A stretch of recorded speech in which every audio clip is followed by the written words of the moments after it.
The fire was already out of control by the time paramedics arrived. Flames licked the sides of the old apartment complex, smoke billowing thick into the night sky, turning the air into a suffocating wall of heat and ash.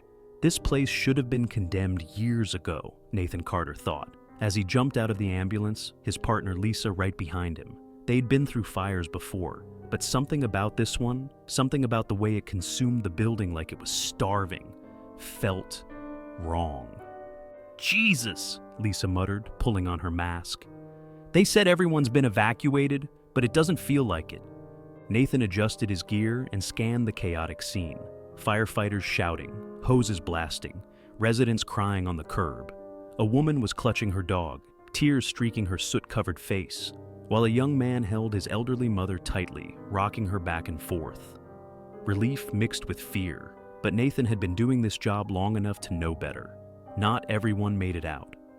"Let's do a sweep," he said, his voice muffled under the mask.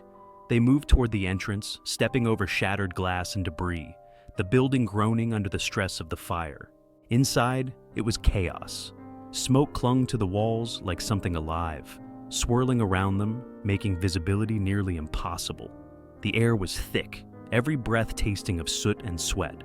Nathan moved ahead cautiously, his flashlight cutting through the darkness. Then he heard it, faint, fragile, a child's voice. "Help me!" Nathan froze, heart pounding in his chest. He turned to Lisa, eyes wide. "Did you hear that?" Lisa's brow furrowed. "Hear what?" A beat passed. Then again, the same voice, weak, trembling. "Please, help me." Without another word, Nathan followed the sound down the smoke-filled hallway. He moved quickly, instincts taking over. He'd been doing this long enough to know when someone needed him. The cries were getting louder now, leading him deeper into the building, past doors that hung off their hinges, past broken furniture and collapsed ceilings. "Nathan?" Lisa's voice crackled over the radio. "Slow down, it's not safe." He ignored her. "Hang on, sweetheart," he called out, his voice raw. "I'm coming." He turned a corner and stopped in his tracks. The hallway ahead was empty, just smoke and debris, but he could feel her.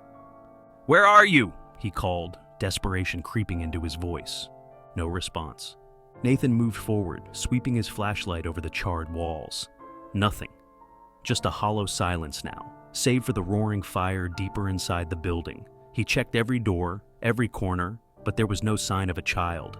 His breathing grew heavy, fear creeping up his spine. The voice had been so clear. "Nathan!" Lisa's voice came again, more urgent this time. "We need to go. The fire's spreading too fast." He hesitated, glancing down the hallway once more, that feeling of unfinished business gnawing at him. Finally, with a deep breath, he turned back, retreating through the smoke and rubble. Outside, the cool air hit him like a wall, and he pulled off his mask, coughing. Lisa grabbed his arm. "What the hell were you doing in there?" He shook his head, still trying to catch his breath. "I heard a little girl," he said hoarsely. "She was calling for help." Lisa's face paled. She turned slowly, and standing nearby was an older woman who had been watching them with wide, haunted eyes. "A girl?" the woman whispered. Nathan nodded. "Yeah, maybe 7, 8 years old. Blonde hair, sounded scared." The woman's face drained of all color, her hand covering her mouth. That can't be. There hasn't been a little girl in that building for years." Nathan frowned. "What do you mean?" The woman swallowed hard, voice trembling. "There was a fire, years ago. A little girl named Emily. She didn't make it. She was trapped in that hallway." Nathan felt his stomach drop. His mouth went dry. "What?" "People have heard things," the woman continued, her voice barely above a whisper. "Crying, footsteps, but there's never anyone there." Lisa shot Nathan a nervous glance, but he couldn't shake the feeling settling deep in his gut. He looked back at the burning wreckage, the flames reflecting in his wide eyes. Back at the station, long after the fire had been put out and the adrenaline had faded, Nathan sat alone in the ambulance, staring at his body cam footage. He scrolled through it, watching the thick smoke swirling around him, the flickering light casting eerie shadows. And then he heard it, clear as day. "You came too late again." His blood ran cold. He rewound the footage, heart hammering against his ribs, listening again. The same whisper, the same desperate voice. Lisa walked over, her face tired but curious. "You good?" Nathan didn't look up. "Lisa, listen to this." He played the clip, and the moment the voice whispered again, Lisa's face turned pale. "Jesus, Nathan, what the hell?" He swallowed hard, rubbing the back of his neck. "I don't know." For the next few days, Nathan couldn't shake the weight pressing on his chest. He thought he heard her voice in the station at night, in the back of the ambulance, even in his dreams. Each time, it whispered the same words. "You came too late again." Desperate for closure, he visited what remained of the apartment complex, standing amidst the ashes and charred remains. He knelt down, brushing away debris, and there, half buried in the rubble, he found it, an old, scorched locket.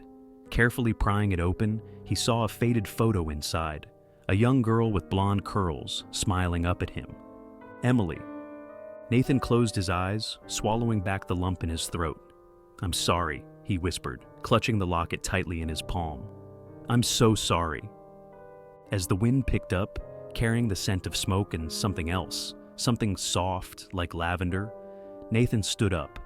He looked around one last time before walking away, the whispers fading with the wind. Some calls, he realized, stayed with you forever. And some voices never really left.